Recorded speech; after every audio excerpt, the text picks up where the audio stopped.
Olá, boa noite. Hoje estarei aqui com vocês para a gente falar basicamente sobre a formação, né? Sobre a importância de uma formação além da formação clínica.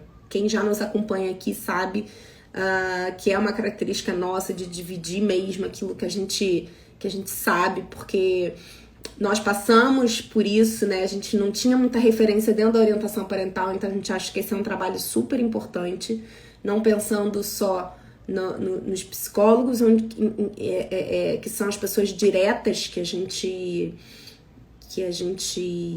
atende, né, no momento em que a gente está aqui falando, mas também em como ajudar as famílias, né, que serão atendidas por esses psicólogos. Por que a gente fala sobre estudar além da formação clínica?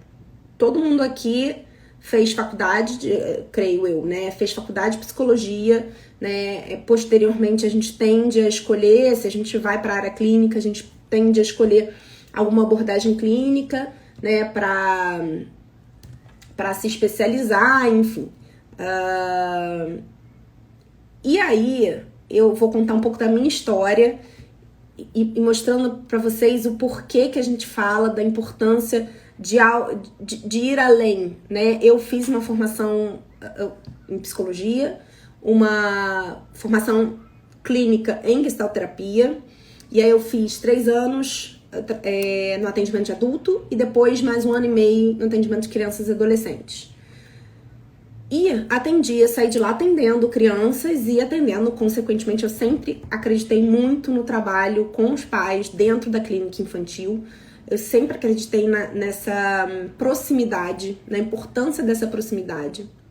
Talvez já desde sempre muito tendenciosa na questão da orientação dos pais, né? Mas eu não sabia como fazer, porque era parte. Outro dia aqui numa live alguém falou, eu adoro essa parte. Eu falei, gente, quando eu não tinha... Hoje em dia eu adoro, obviamente, tá claro, porque eu tô aqui falando disso pra vocês, mas... quando eu não sabia o que fazer, quando eu não tinha o conhecimento que eu tenho hoje, pra mim era a parte mais difícil, era lidar com os pais. Porque eu tinha a impressão de que tudo que eu falava fazia até sentido, mas era algo que vinha da minha cabeça, não era algo que vinha de alguma referência, não era algo que vinha conceituado pra mim, né? E de fato devo ter dado algumas orientações que hoje eu não daria. Então, por isso que a gente fala, assim, que eu acho que a formação clínica, ela te dá muito um embasamento prático, um embasamento teórico, né, no manejo clínico, mas existem lacunas para o trabalho de orientação parental.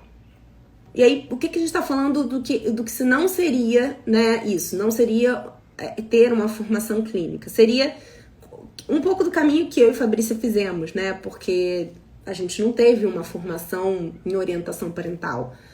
A gente foi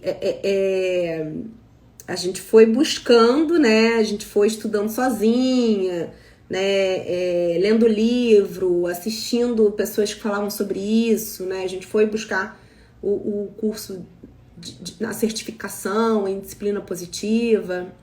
Então, a gente acaba buscando isso muito por fora, né? Ainda que tenha uma formação clínica, o que a gente está falando de não ter uma formação é justamente esse caminho, né? Que é um caminho mais longo e que é um caminho que ainda assim faltou todo um desenvolvimento de metodologia, que é o que a gente hoje...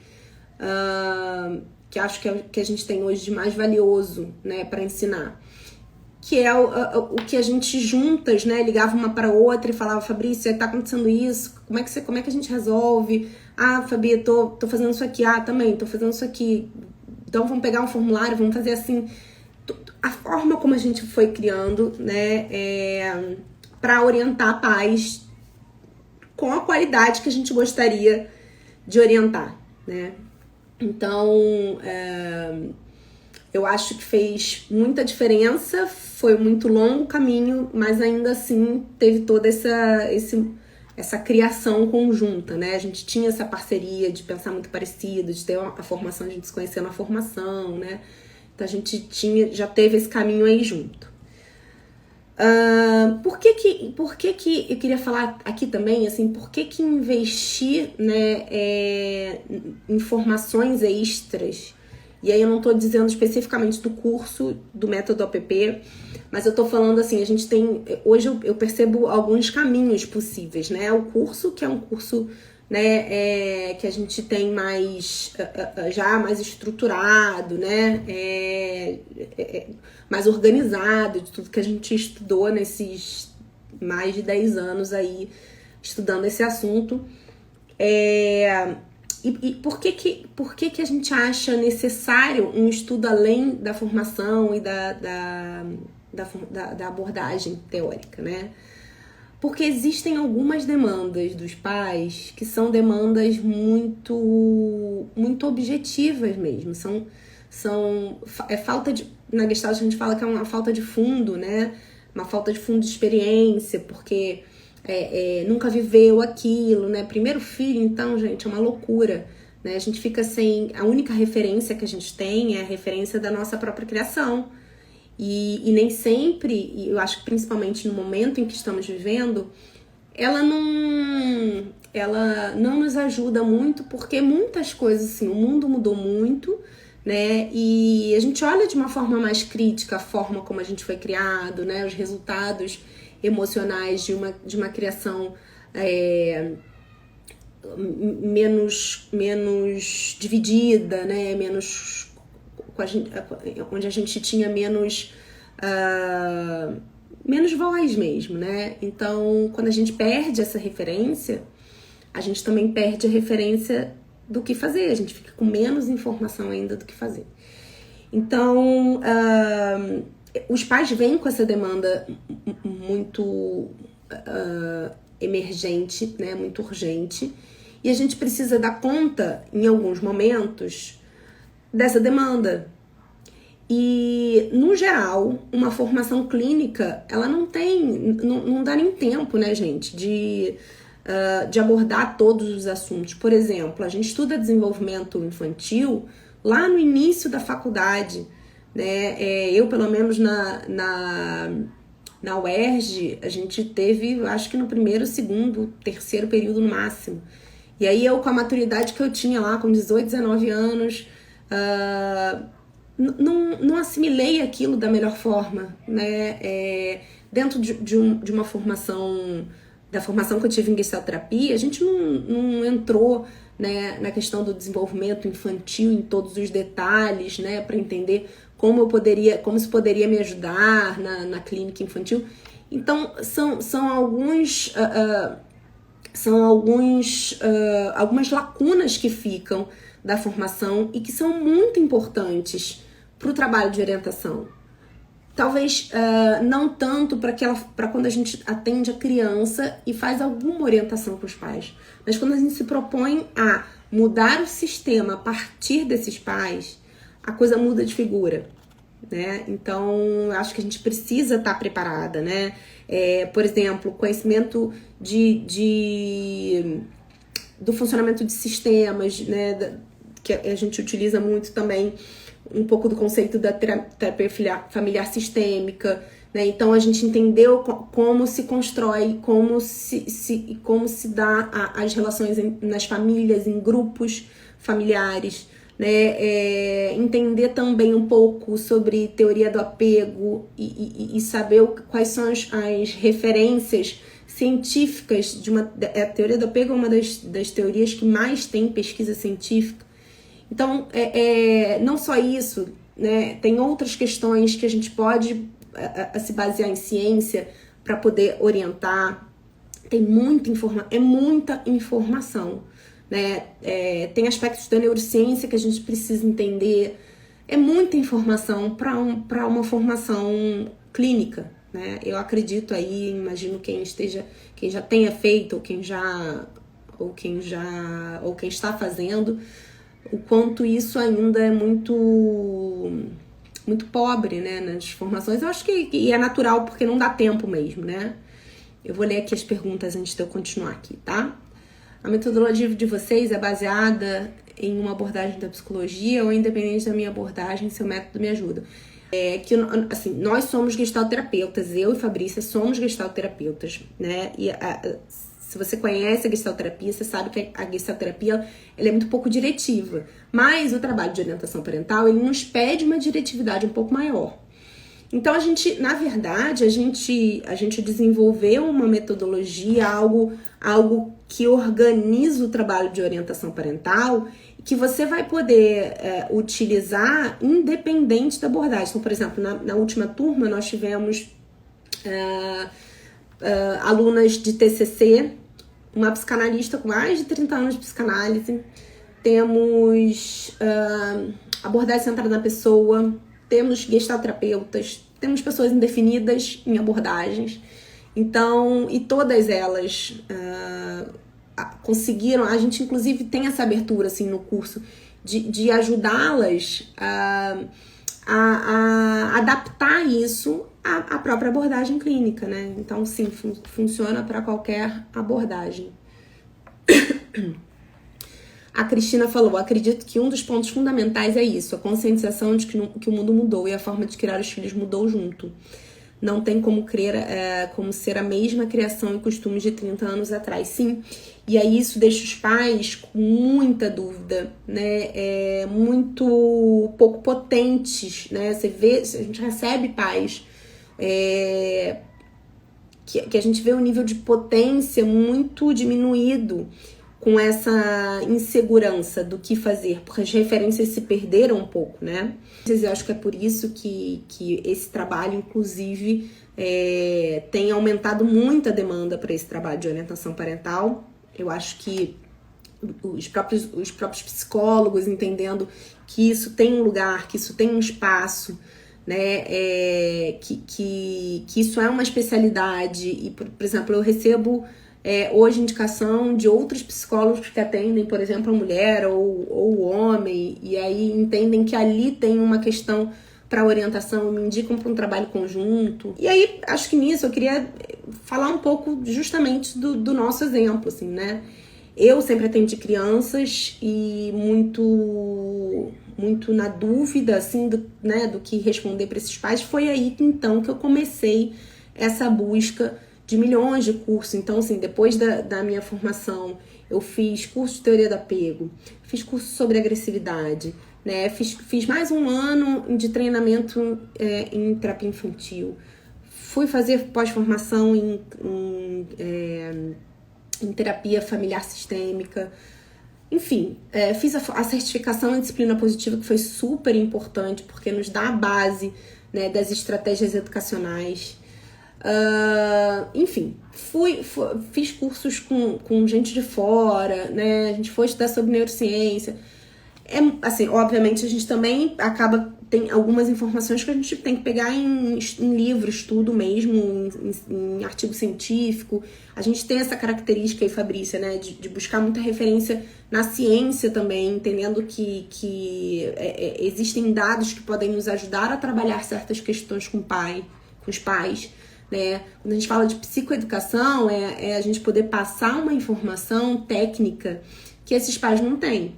E isso a gente pode procurar também na ciência, né? Então, se a gente vai tratar um caso de enurese, a gente pode trazer dados que são muito importantes hoje, como, por exemplo, né, a característica hereditária e genética da enurese, né? Então, se você, por exemplo, se você pega crianças com enurese e aí vai pesquisar a história familiar, o percentual é muito grande, gente, né?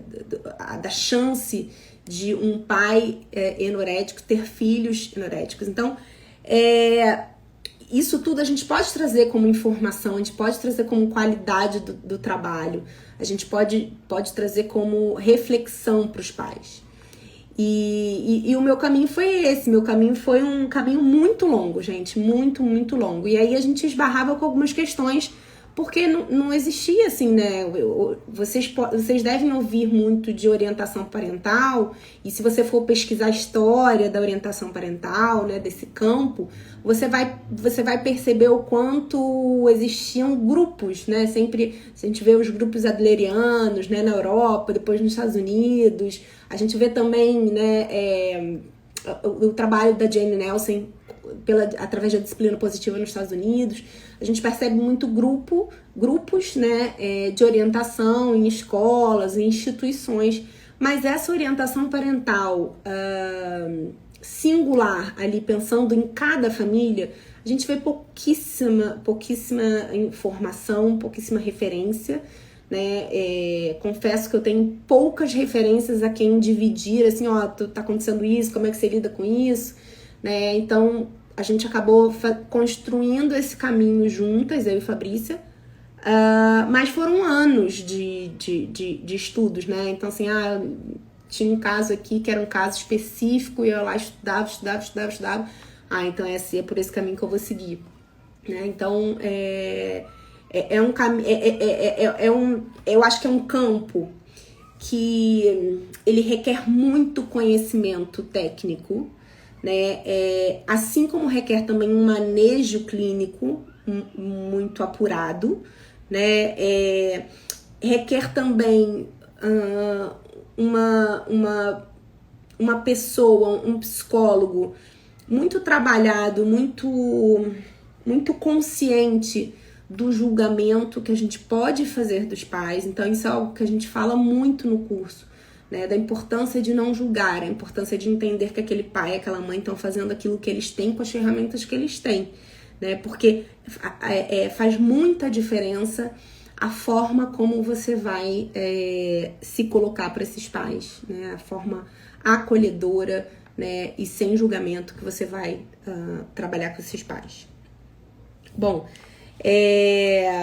pensando aqui, né, mas Fabiana, então eu não posso, por exemplo, orientar pais na clínica se eu não tive nenhuma formação, nenhuma especialização em orientação parental.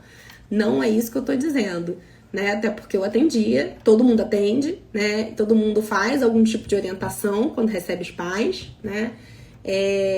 A questão é que a gente faz com aquilo com a informação que a gente tem, que é pouca, né, que eu acho que é muito básica. Por exemplo, a gente vem com informação de desenvolvimento infantil que a gente estudou lá na faculdade, né, a gente vem também com estratégias de educação que talvez não estejam linkadas com aquilo que a gente acredita, né, ou com a abordagem que a gente tem, enfim. É importante a gente entender e explicar para os pais e fundamentar para os pais por que a gente está sugerindo, né, ou ajudá-los a chegar a alguma solução. A gente fala muito de uma criação conjunta, né, e não de uma... Ontem a gente falou sobre isso, né, sobre a importância de a gente não trazer regras prontas, a importância da gente ter uma construção conjunta com esses pais, né? Mas uma hora ou outra a gente vai trabalhar com psicoeducação, a gente vai trabalhar com a sugestão de estratégias educacionais, né? E é importante que você entenda o porquê disso. O porquê que você vai sugerir, por exemplo, um quadro de rotina, o porquê que você vai sugerir a antecipação e os combinados, né? E quando a gente coloca isso como regra, né, a gente fala, então tem que fazer combinados, tá? Todo pai precisa antecipar as coisas e combinar com a criança. Aí, o combinado, um pouco do que a gente até reforçando um pouco do que a gente falou ontem, né? O combinado vira uma forma desses pais fazerem com que as regras sejam cumpridas. E aí os combinados vão sempre contra o prazer da criança, enfim, a criança sempre se sente, não, peraí, isso aqui é uma obrigação, né? Não é um combinado. Combinado requer que haja uma flexibilidade dos dois lados, né? O combinado requer que seja colocado uma regra, mas tente adaptar alguma questão para que a criança colabore. Então a gente precisa entender o que está por trás disso. E a gente não aprende isso em qualquer lugar, a gente não aprende isso numa formação clínica, a gente não aprende isso muito menos na faculdade. E aí, enfim, você pode me dizer que a formação, mas eu tive uma formação clínica, eu vou precisar investir mais, né? Não precisa, você pode continuar dando orientação com a base do que você tem, né? Mas aí a gente precisa refletir que nível de segurança que você tá nesse trabalho de orientação parental, né?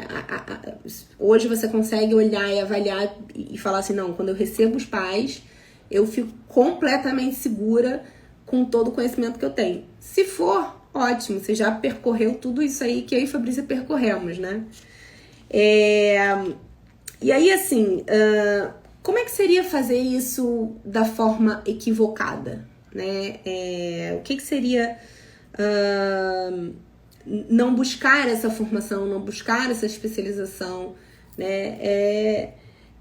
Você também, de repente você fazer o que todo mundo tá fazendo, né? Ontem a gente deu alguns exemplos do quanto a gente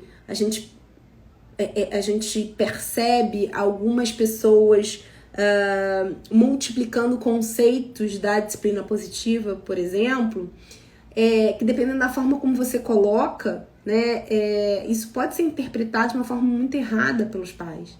Então, quando você fala para um pai, para uma mãe, olha, nós não devemos elogiar uma criança, porque isso é algo que a disciplina positiva fala muito, né, do encorajamento versus elogio, dependendo da leitura que você vai ter sobre isso, da forma como você se aprofundou naquele assunto, se você coloca isso como regra, né, você pode cometer um erro enorme para uma família.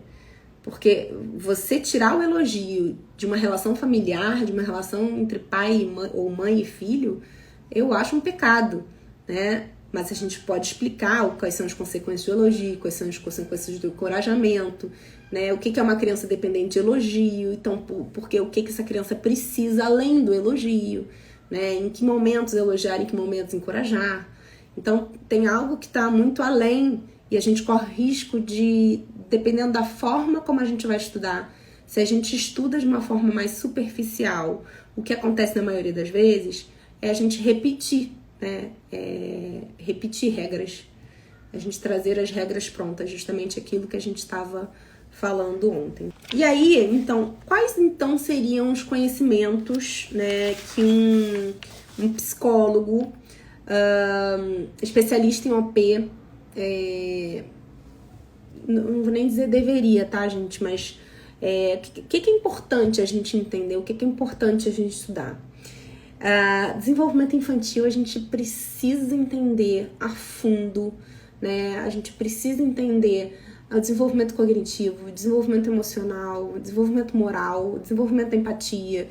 A gente precisa entender o que esperar, né? É claro que, por exemplo, a gestalterapia ela tem uma visão do desenvolvimento como algo muito individual, né? E obviamente eu trago esse olhar também, mas a gente precisa entender o que é comum para aquela idade, né? Então, por exemplo, vou dar um exemplo aqui para vocês, né? De uma criança que se joga no chão porque tá chorando aos 2 anos, né? E os pais muito indignados porque isso acontece, e a gente precisa mostrar para eles que ele se joga no chão como uma forma de expressão, porque ele ainda não fala, né? Ele ainda não tem a linguagem. A partir do momento que a criança adquire a linguagem, ela adquire o cognitivo e o raciocínio acompanham, e essa criança consegue se expressar de outras formas que não sejam com o corpo. Então, o se jogar no chão, né, o espernear, é o corpo falando, né? Algo que eles ainda não conseguem verbalizar. E, mas eu vou deixar o meu filho se jogar no chão? Não, a gente vai fazer todo um trabalho para mudar, né, para que aquela criança se comunique. Mas é importante que os pais entendam o que está por trás daquele. A gente fala muito dentro da disciplina positiva, né? O que está por trás do mau comportamento. Porque essa leitura é uma leitura importante para a gente entender que o mau comportamento é a expressão de algo, né? Então, se essa criança tá se jogando no chão, é porque ela precisa expressar né, algo. Ela precisa expressar alguma coisa que não tá legal para ela. E ajudar esses pais nesse sentido. Mas essa percepção de que é um olhar mais empático para a infância, que é um olhar mais enfático para esse momento de vida, para esse momento do desenvolvimento infantil, faz parte do nosso trabalho de orientação parental. É você dar informação mesmo para os pais, sabe? Olha, isso até aqui é esperado ou não, acho que a gente já pode começar a desenvolver. Você pedir empatia de uma criança de 3, 4 anos, você pedir um desenvolvimento de empatia muito alto, é irreal, né? A empatia, a gente sabe pelos estudos de desenvolvimento infantil que é algo que vai acontecendo conforme o desenvolvimento, né? Principalmente o desenvolvimento cognitivo. Então, a percepção do outro, que quando sai do egocentrismo e consegue olhar para o outro de uma outra forma, né? E a empatia, ela anda paralela a esse processo. E é importante a gente ter noção também de que, por exemplo, o desenvolvimento moral, ele é um desenvolvimento também, assim como o desenvolvimento da empatia, que anda em paralelo ao desenvolvimento cognitivo, né? Que não dá para você esperar de uma criança de 2, 3 anos entenda já por natureza, por ela mesma, que bater no amiguinho é errado. Isso é algo que precisa ser ensinado, que precisa ser com paciência, repetido, né? Então, a gente precisa trazer essa informação para os pais, informações que eles não têm, né? Porque não estudaram, porque não se aprofundaram, coitados, né? Assim, não pararam para pensar e estudar esse tipo de coisa. A gente vai lá, quando engravida, vai lá estudar o que esperar quando tá esperando. A gente começa a estudar um pouquinho sobre como fazer dormir, sobre como amamentar, enfim, a gente começa a estudar isso, mas a gente não estuda muito, não costuma, né, muito estudar sobre estratégia de educação. Me formo no final deste ano e segurança nesta fase é bem grande. Além de estudante, também sou mãe. Me interesso demais por esse assunto. Pois é, eu sempre atendi criança, né, mas depois que eu engravidei, eu tenho 2 meninas, e quando eu engravidei, foi quando eu fui estudar disciplina positiva, quando eu encontrei com a Fabrícia, a gente foi estudar disciplina positiva, foi aí que eu me interessei ainda mais por essa área, né? E assim, a gente vai falar um pouquinho também, né, sobre a maternidade, o que isso ajuda, né, a nós orientadoras, o que isso pode atrapalhar também, né, os prós e os contras de sermos orientadoras e mães. Sou formada há 5 anos, a Cristina tá aqui me contando, mas não atuei ainda. Fui mãe após a formatura e fiquei esse tempo cuidando da minha filha autista. Peraí que foi pra cima. Minha formação foi voltada ao atendimento clínico na visão da Gestalt terapia. Cristina, você tá contando aqui um pouco do... Eu, logo que me formei, até antes de me formar, eu trabalhava em RH. E eu também tive aí uma mudança, né, de carreira. E o que eu acho mais lindo da nossa profissão, da psicologia, é que a gente pode, ao longo da vida, né, retornar. Então, sempre, desde que a gente se mantenha tecnicamente preparado e estude o suficiente para voltar, a gente pode voltar a qualquer momento. Quanto mais velha você voltar, mais vão achar que você tem experiência e conhecimento. Então, eu acho isso muito lindo na nossa profissão, né? Você poder interromper, você poder também ter como autônoma fazer tua agenda para dar conta de ser mãe, de ser profissional junto, né? Eu sou muito apaixonada pela nossa profissão. A Compartilha Psi falou aqui: estou em transição de carreira, meninas, organizacional para clínica. Eu fiz esse mesmo movimento. Ainda bastante insegura, apesar de já ter meu espaço físico. Percebo que estou me sabotando com relação aos atendimentos. Compartilha Psi, a única saída é estudar.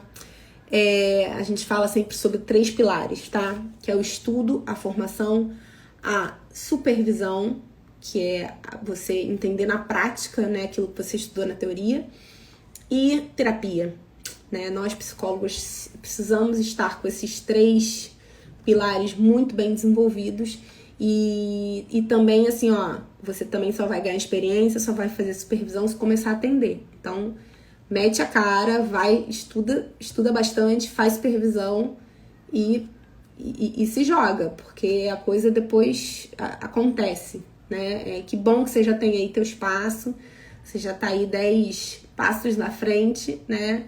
Se prepara tecnicamente, estuda, faz supervisão, faz terapia e mete a cara, porque é super possível. Eu fiz essa mudança do organizacional para clínica também. Eu imagino que seja Cláudia, né? Depois você me disse, não.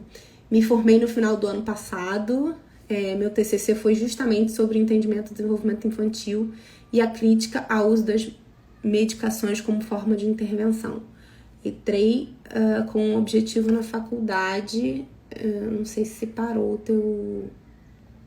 Entrei com um objetivo na faculdade, parou aqui o que você escreveu, né? Mas que legal que você estudou e que teu TCC foi sobre desenvolvimento infantil, porque provavelmente você já está bem à frente nesse conhecimento, né? Eu tive que correr muito atrás depois, porque eu fiz as minhas matérias de desenvolvimento muito imatura mesmo. Então, eu não conseguia fazer essa correlação, né?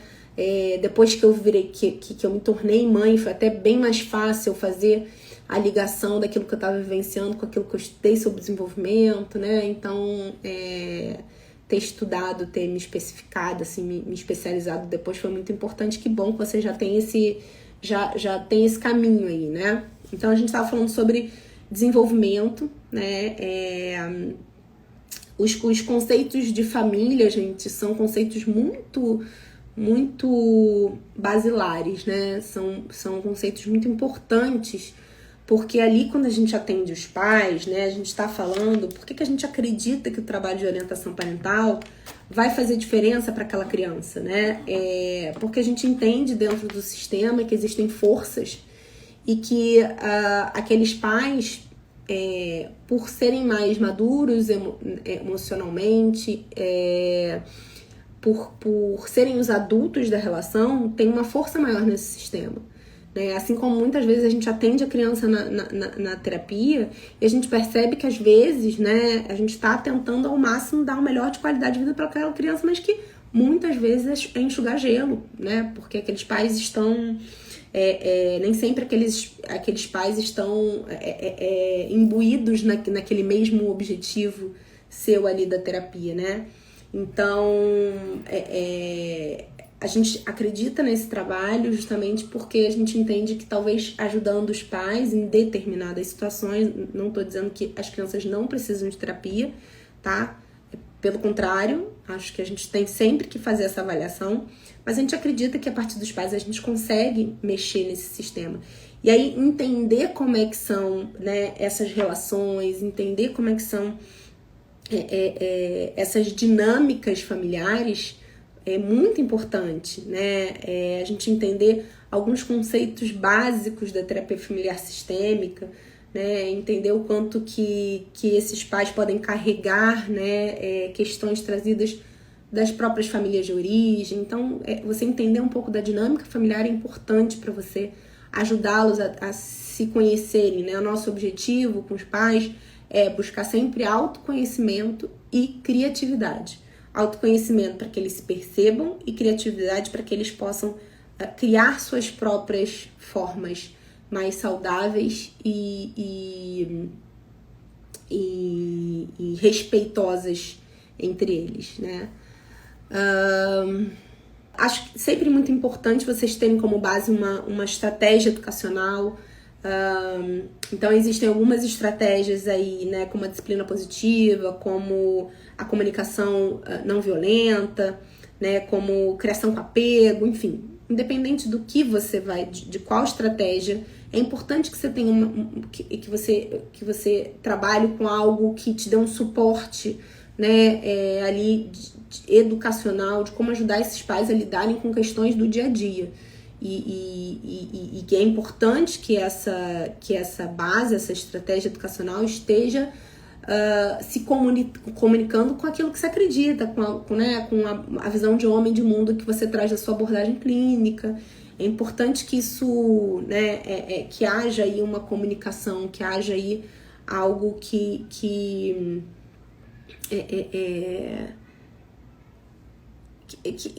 concorde, né? Que você consiga trabalhar um manejo clínico diante dessas estratégias educacionais que conversem com aquilo que você acredita, né? A gente fala muito sobre teoria do apego.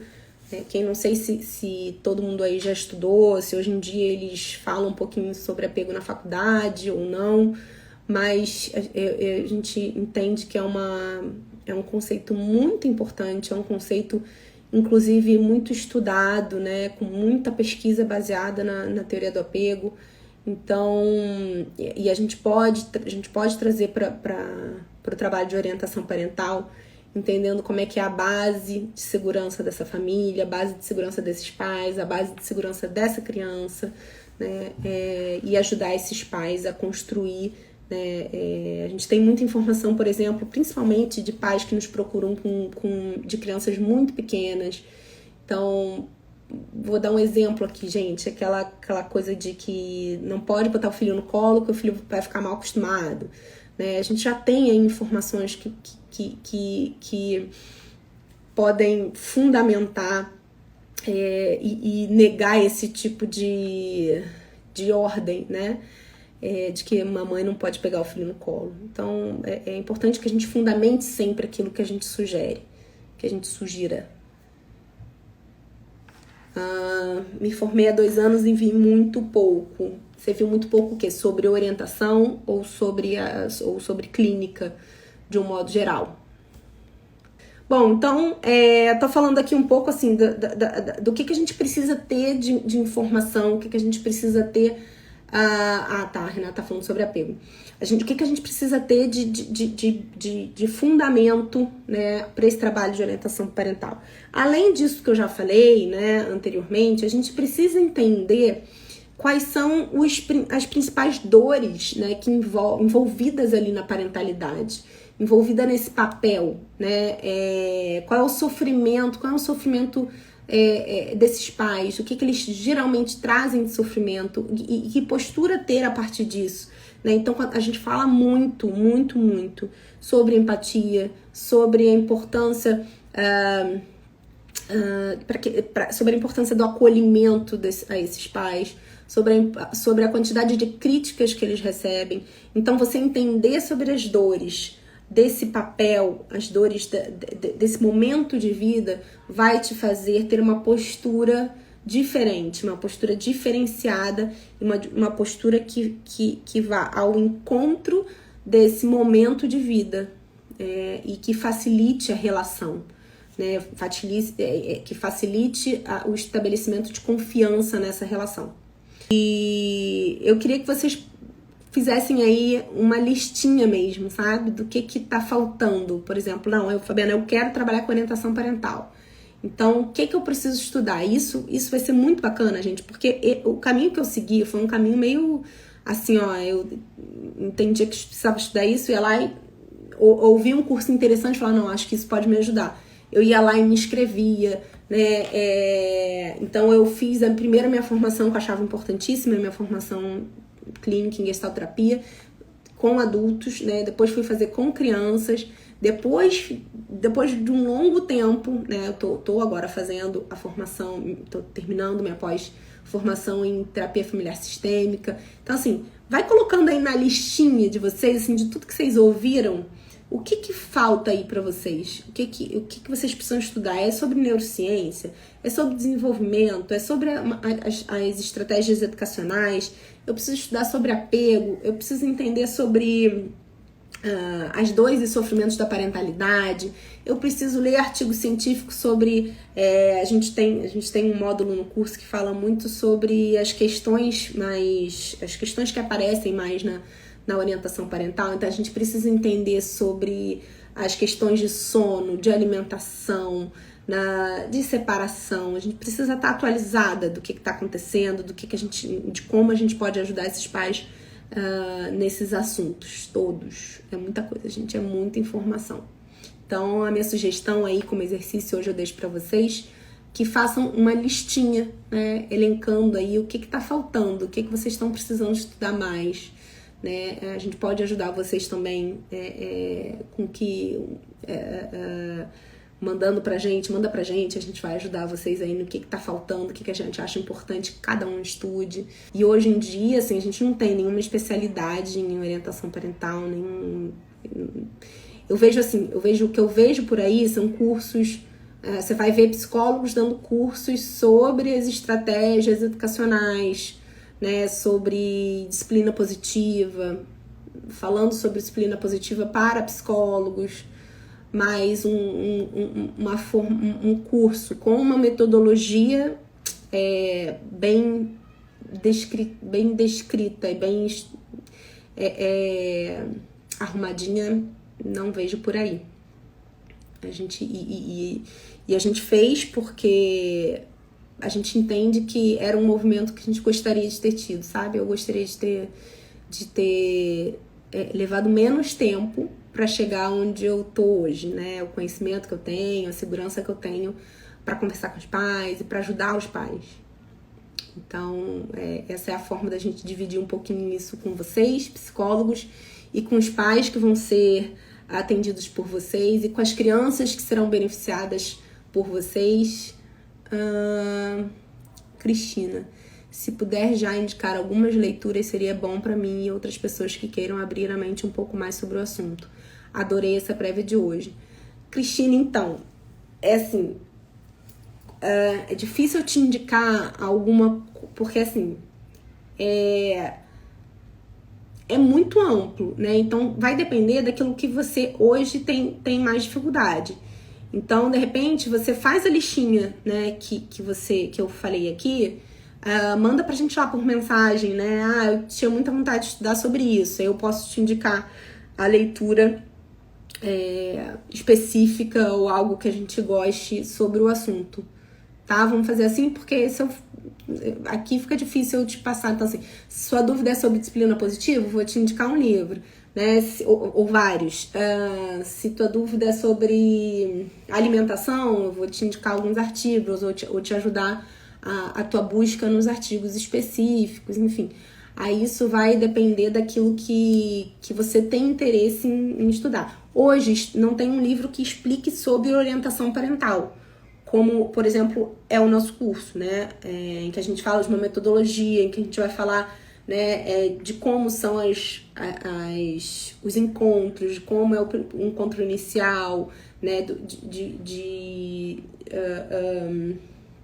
de como a gente fala muito do manejo clínico dentro da orientação, dessa construção. A gente tem uma visão muito crítica em relação a você trazer as regras como regras universais para aquele sistema que é um sistema único, né? A gente tem que entender como é a subjetividade daquele sistema e aí sim entender como as estratégias vão se encaixar naquela família e não fazer a família se encaixar nas estratégias. Então, assim, não tem um livro que vai te ajudar nisso. Vão ter livros que vão te ajudar nessas lacunas que a gente carrega de conhecimento técnico, tá? Então, se você quiser, faz a listinha, manda pra mim por mensagem e eu te ajudo aí. Fabiana, eu quero estudar sobre disciplina positiva. Então, beleza. Então, vou te indicar aqui os livros que a gente gosta sobre disciplina positiva, sobre apego, enfim. E aí, a gente te ajuda, ou te manda algum artigo, manda lá pra gente, tá? Certo, vou organizar as ideias após essa live e depois eu mando a mensagem. Manda pra gente. A ideia do exercício é justamente essa, ajudar vocês a organizar um pouco sobre por onde partir, né? Qual o primeiro passo? E o primeiro passo é justamente isso, é você ter uma visão crítica sobre Então, compartilha. O básico da disciplina positiva é a disciplina positiva da Jane Nelson, o livro amarelinho que eu não tenho aqui. Não, deve estar aqui na minha gaveta. Mas a disciplina positiva da Jane Nelson, um basicão de neurociência é o cérebro da criança. E aí tem o cérebro do adolescente também, mas ali já te dá bastante informação. Tá? Tem muitas outras informações em artigos científicos, mas os básicos desses dois assuntos são esses. Então, bom, vou finalizando por aqui a live de hoje. Queria agradecer a todas que estão aí até o final, tá bom? Um beijo a vocês. Boa noite.